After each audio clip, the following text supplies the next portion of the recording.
Oke, selanjutnya kalau kita sudah bicara dari warga Tionghoa, lalu tadi ada dari sahabat Gus Dur, ada dari aktivis Prof. Abdul Haris, ya sekarang kita saatnya menyimak dari santri Gus Dur. Nah, ini Gus Din.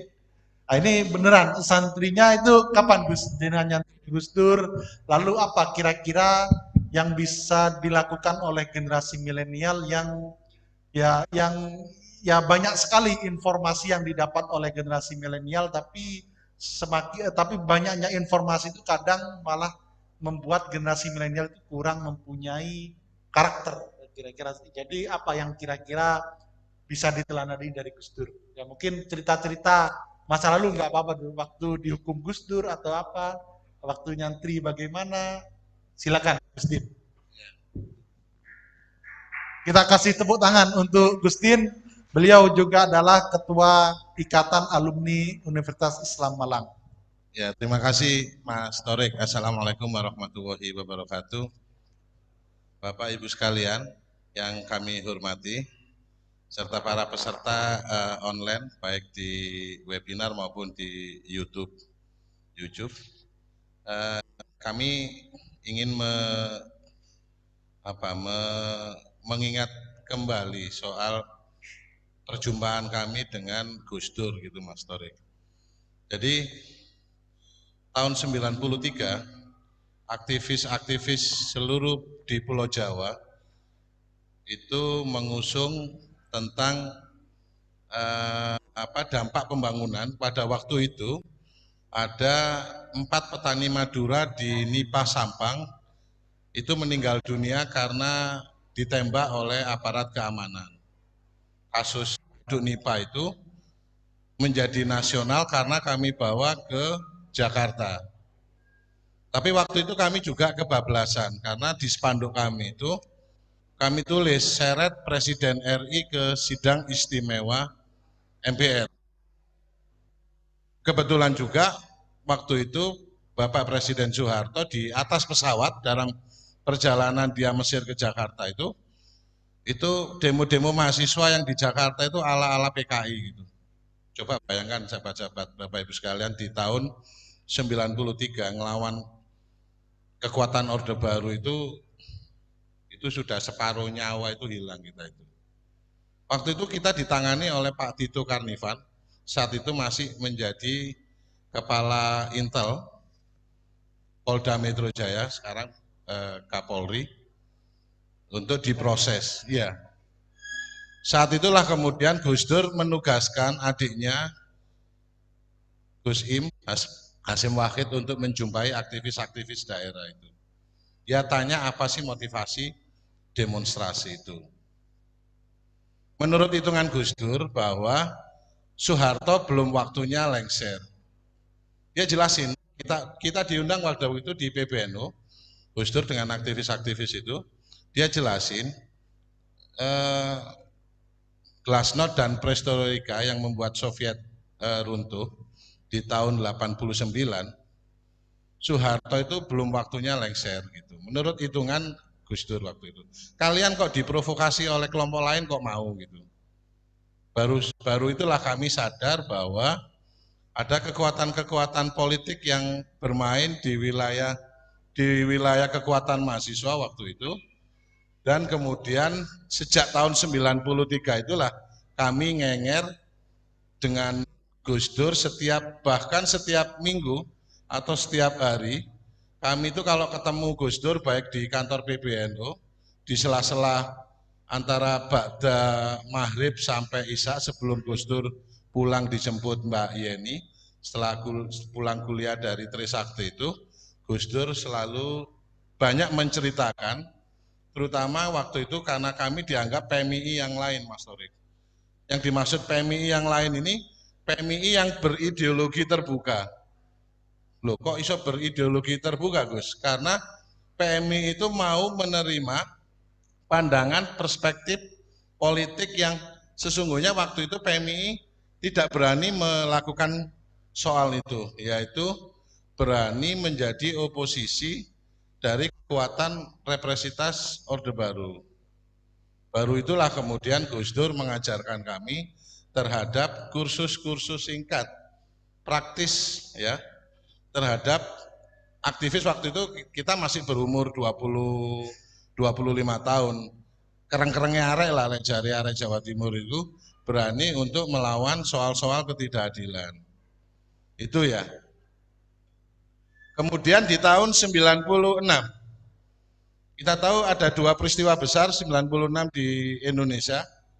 Oktober itu ada kerusuhan Situbondo, Desember itu ada kerusuhan Tasikmalaya. Tahu? Di kerusuhan Situbondo itulah yang kemudian kami secara intens mendiskusikan terhadap upaya-upaya dia menjelaskan, Gus Dur itu kalau menjelaskan itu karena kami itu adalah senang dengan dunia senang membaca komik Kopingho gitu ya. Tahu Bapak Ibu sekalian, Kopingho itu kalau kita lihat cerita berjilid mulai dari keluarga Sumahan, keluarga Pendekar Pulau Es sampai Pendekar Harum. Gus Dur itu selalu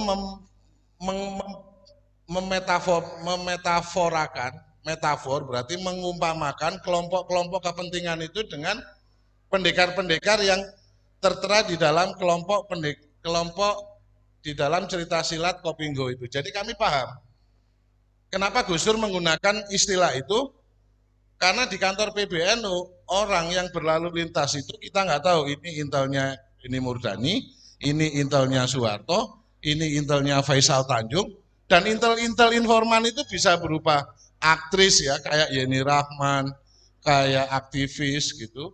Dan Gus Dur menjelaskan, iki lo intele Pak Harto, iki lo intele Benny Murdani, iki lo intele Polri. Karena dia tamu, Gus Dur itu orangnya kan humanis, nggak pernah bahwa selama dia di intelejeni, dia akan menggunakan kontra intelijen. Menggunakan bahwa Gus Dur itu kalau dikompori bukan dia yang terprovokasi, informannya itu yang terprovokasi. Itu jelas sekali antara 93 sampai 96, sampai kerusuhan Situbondo, sampai kerusuhan Tasikmalaya, gimana kami waktu itu ditugaskan secara langsung untuk mengamankan tokoh perusuh dari Tasikmalaya yang sebetulnya ini diprovokasi untuk membuat cikal bakal Tasikmalaya terbakar.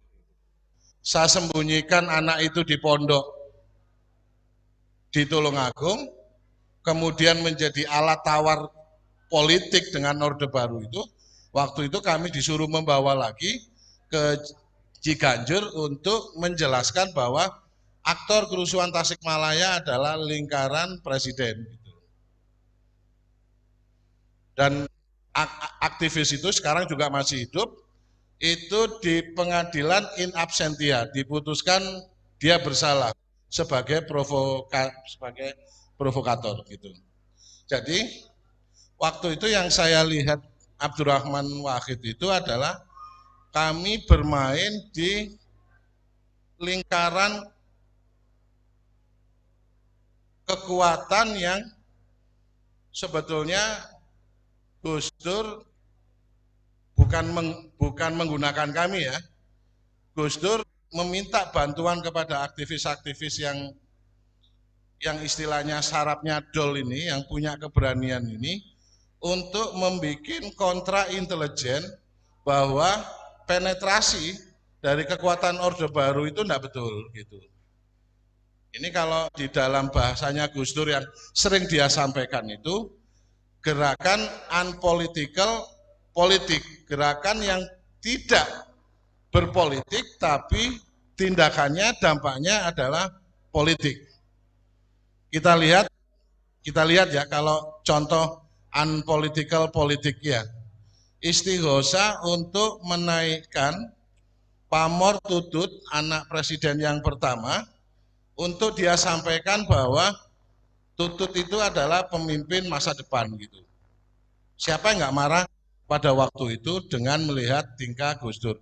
Gus Dur adalah tokoh pendekar demokrasi, tokoh oposisi yang secara konsisten berseberangan dengan Orde Baru, sejak dia memimpin PBNU 82 sampai menjelang era reformasi itu, kemudian Gus Dur selalu menggunakan secara kultural gerakan non politik tapi dampaknya politik. Itu dijelaskan di Hotel Shangri-La. Di Hotel Shangri-La saat sorenya Gus Dur istighosa dan menyampaikan bahwa Tutut itu adalah pemimpin masa depan. Tapi setelah kegiatan itu baru Gus Dur ceritakan, kenapa saya menggunakan istilah Tutut sebagai pemimpin masa depan itu sebetulnya supaya di kekuatan ABRI itu nggak percaya dengan Pak Harto. Berarti Pak Harto itu membangun dinasti kalau Tutut dijadikan calon presiden. Oh begitu.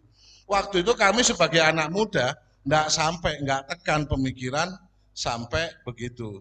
Artinya pemikiran kami yang masih muda yang tidak selevel Gus Dur.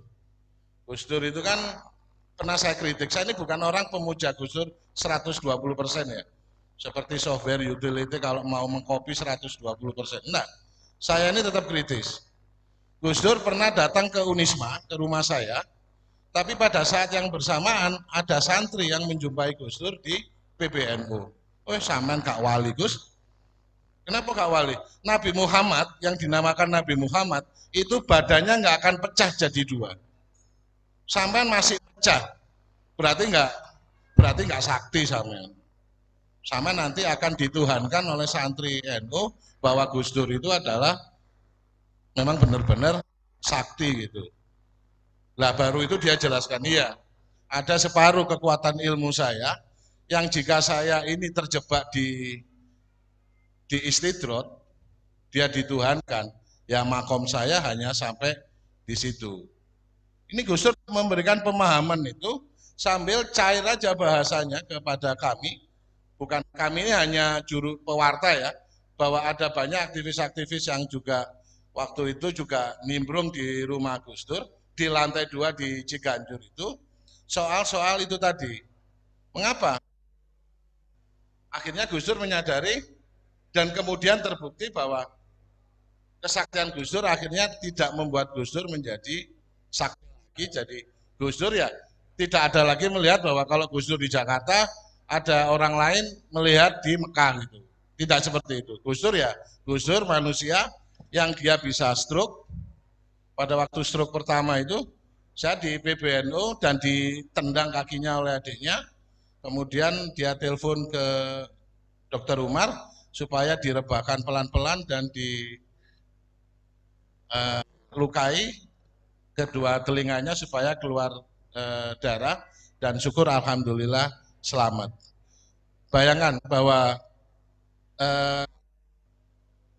jangan dilihat Gus Dur bahwa dia memang tokoh pemersatu ya karena memang Mbah Hasyim Asy'ari itu memang dia tokoh nasionalis yang juga dia salah satu pendiri bangsa ini yang membuat Pak Harto itu nggak percaya kalau Gus Dur itu akan menjadikan dia sebagai pemberontak, ya, sebagai rebel, nggak percaya. Karena sejarah NU, sejarah duriatnya Gus Dur itu, mbah-mbahnya itu adalah memang sebagai pendiri bangsa. Nggak mungkin kalau NU dan Gus Dur dan NU-nya itu dipakai sebagai alat untuk melawan Orde Baru.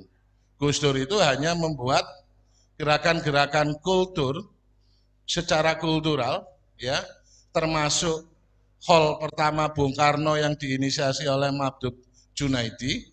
Kalau itu dipakai sebagai kekuatan kultural tradisi kemudian mengumpulkan massa yang kemudian oleh kekuatan lain dimaknai sebagai kekuatan untuk memobilisasi untuk melawan kekuatan Orde Baru, itu berarti sesungguhnya menurut Gus Dur analisa intelijen itu sama-sama menggunakan pena merah tapi dipergunakan kepada NU untuk bikin rapor merah gitu. Itu pernah analisa itu saya pakai pada waktu saya ketangkep dalam sebuah demonstrasi di Kota Bogor menggunakan loh kalau sama-sama analisa intelijen Pak, jenengan kan sebagai guru rapor ya saya aja juga bisa kalau rapor merah Bapak ya juga saya bisa menilai rapor merah kan begitu. Itu yang membuat kepercayaan diri kami sebagai warga bangsa ya ya sebagai warga bangsa itu akhirnya memiliki keberanian untuk berargumentasi dengan kekuatan represi itu.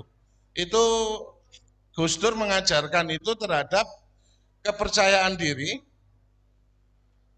tentunya dengan penggunaan teori dan ilmu yang baik, supaya ini dipakai sebagai alat untuk menjelaskan kepada publik begitu ya.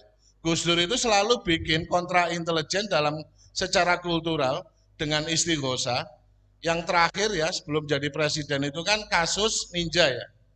Kasus ninja itu alat analisanya bukan dari alat analisa intelektual Jakarta loh. Kasus ninja itu adalah analisis dari mantan ketua Muslimat Kota Malang yang berada di Kampung Kidul Pasar.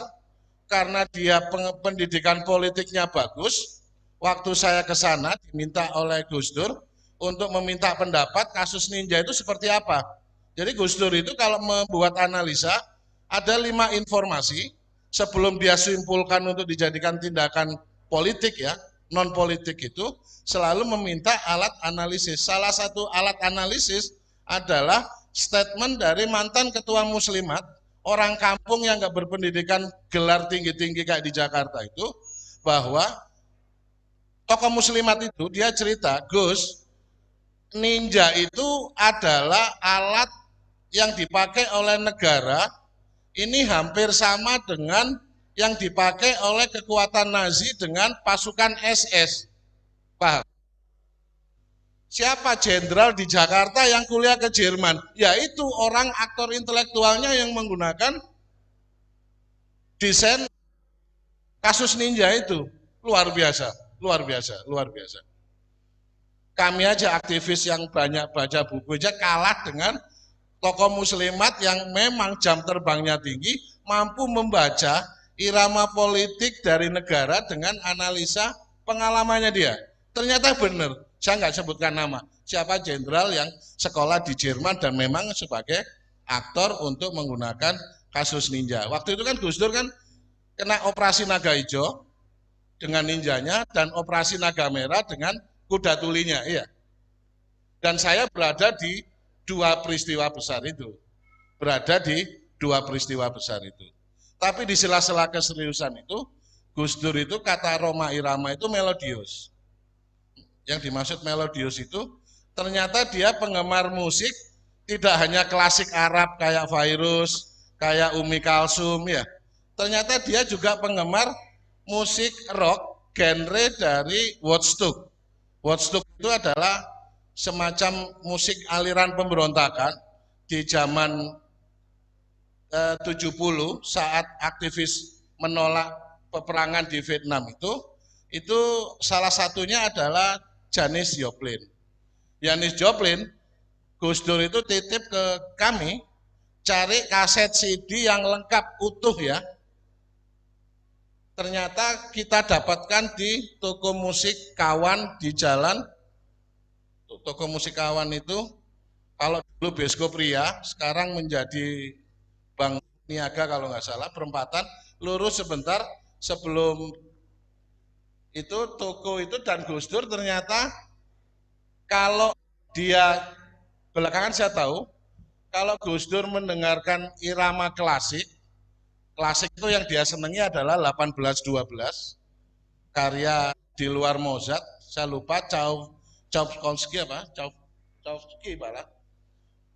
Aransemen dari 1812 itu adalah kalau melawan Orde Baru itu selalu mendengarkan musik klasik 1812. 1812 itu adalah orang Napoleon Bonaparte diusir oleh kalau nggak salah Rusia. Saat Napoleon Bonaparte mau menaklukkan Rusia 1812 itu istilahnya itu point of return, pukulan balik dari sebuah kekuatan negara Rusia untuk melawan Napoleon Bonaparte. Itu sama persis 1812 itu tidak hanya saya dengar Gus Dur di kantor PBNU maupun di rumahnya dia di lantai 2, tempat ruang kerjanya dia dengan kasetnya lengkap itu, Mas Torik, itu Gus Dur dengan serius dia kalau dia berpikir serius mau bikin settingan, dia selalu mendengarkan klasik. Tapi kalau dia mau mengimbangi tarian dari irama lawan yang dia mau setting ke NU dan Gus Dur itu, selalu dia menggunakan genre musik-musik kayak Janis Joplin, Led Zeppelin. Dia hafal Gus Dur itu. Dia hafal genre musiknya, apalagi musik ya, apalagi film. Paling sukai yang dia film itu, film lama itu tentang Battle of Algiers. Battle of Algiers itu adalah sebuah perang kemerdekaan dari pembebasan rakyat Aljazair untuk melawan kalau nggak salah Prancis atau Itali tentang kemerdekaan Aljazair, Battle of Algiers. Dia juga senang dengan Zatoichi, Ichi, film-film Denjiko Urusawa, sutradara Jepang yang lama itu. Kalau itu dia senang belakangan karena aktivitasnya nggak terlalu seneng ya, mungkin yang dia baca itu sering kalau buku-bukunya kami pernah diperkenalkan oleh Gus Dur itu Hasan Hanafi, waktu itu tahun 97 kalau 97-an, Muhammad Hasan Hanafi yang menulis dari akidah menuju revolusi itu, Minal Akidah ila Sauro, itu bukunya itu diberikan kepada kami untuk diterjemahkan dan disebar luaskan begitu. Jadi kesimpulan kami berinteraksi dengan Gus Dur, karena kami adalah lingkungan santri ya, NU, pelajaran terpenting dari Gus Dur itu adalah dia itu selalu menggunakan praktek politiknya itu tidak pernah meninggalkan kaidah usul fikih.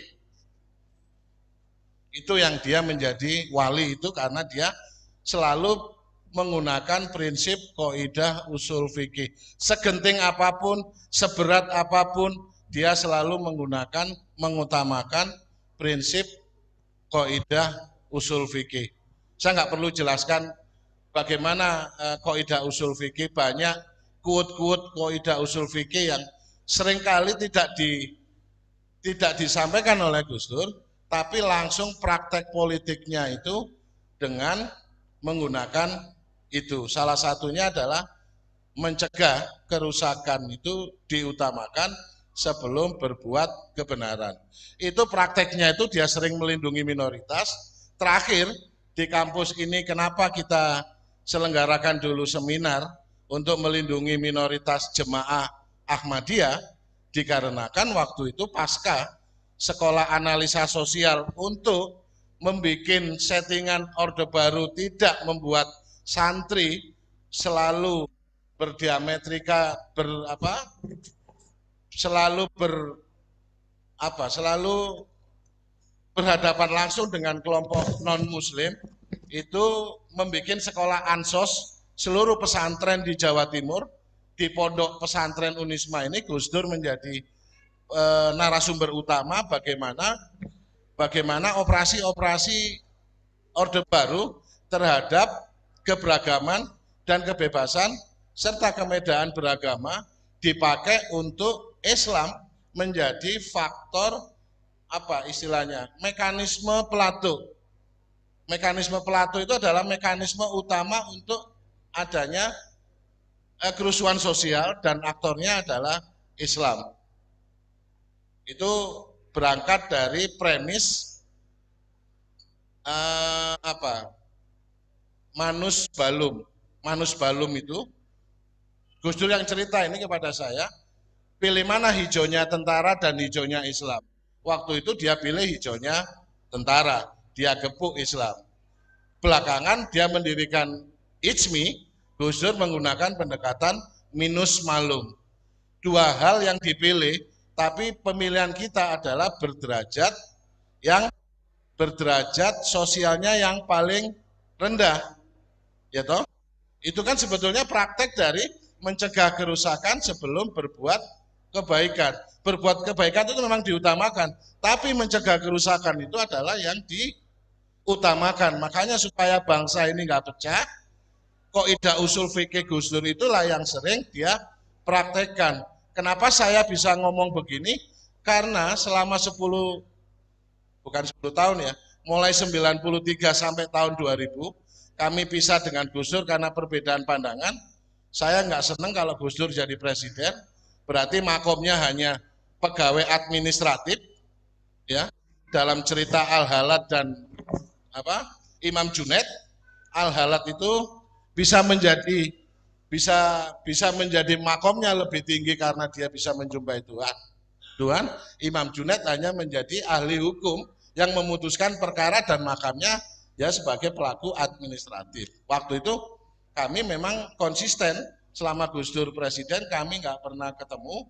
Belakangan 2 tahun sebelum meninggal itu saya antar ke Pak Sayugjo Institute untuk belajar tentang kemiskinan di pedesaan.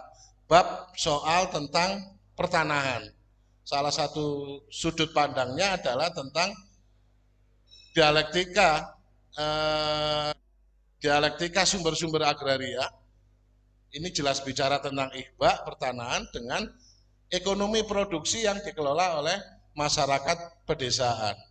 Tapi belum sampai dia menulis tentang bagaimana pedesaan yang dia gambarkan oleh Gus Dur, dia meninggal dunia. Tapi quote-nya Gus Dur yang sering saya ingat itu adalah, "Mbok kamu yakin, konsisten." Itu aja dulu. Hakul yakin, kamu yakin apa yang kamu jalani itu benar, kemudian istiqomah, konsisten. Itu. Yang selalu Gus Dur tidak pernah peduli kamu mau jadi apa, kamu mau melakukan apa, sepanjang kita punya keyakinan dan itu akan konsisten, itu sebetulnya kita akan menjadi apa nantinya. Yang kedua, Gus Dur itu tindakan politiknya itu selalu berprinsip pada kaidah usul fikih. Jadi keteladanan itulah yang tidak banyak ulama kayak di Gus Dur ini mau menjalankan secara konsisten kaidah usul fikih dalam berbangsa dan bernegara. Terima kasih. Wawal muwafiq ila aqwamit thoriq. Assalamualaikum warahmatullahi wabarakatuh. Waalaikumsalam warahmatullahi wabarakatuh. Ya luar biasa, Gus Din sangat paham betul soal Gus Dur, baik itu Gus Dur sebagai makhluk politik dan juga Gus Dur sebagai aktivis kemanusiaan. Nah, kira-kira itu kesimpulan saya dari panjang lebar tadi, bahwa ya harus punya keyakinan dan juga harus belajar usul fikih. Salah satunya ya itu. Jadi baik saja nggak cukup. Jadi kita harus harus tidak mencegah kemungkaran. Kira-kira seperti itu, Gus Din ya. Ya, ini kalau Gus Din ini, kalau kata anak milenial, materinya isinya daging semua. Kira-kira seperti itu. Oke.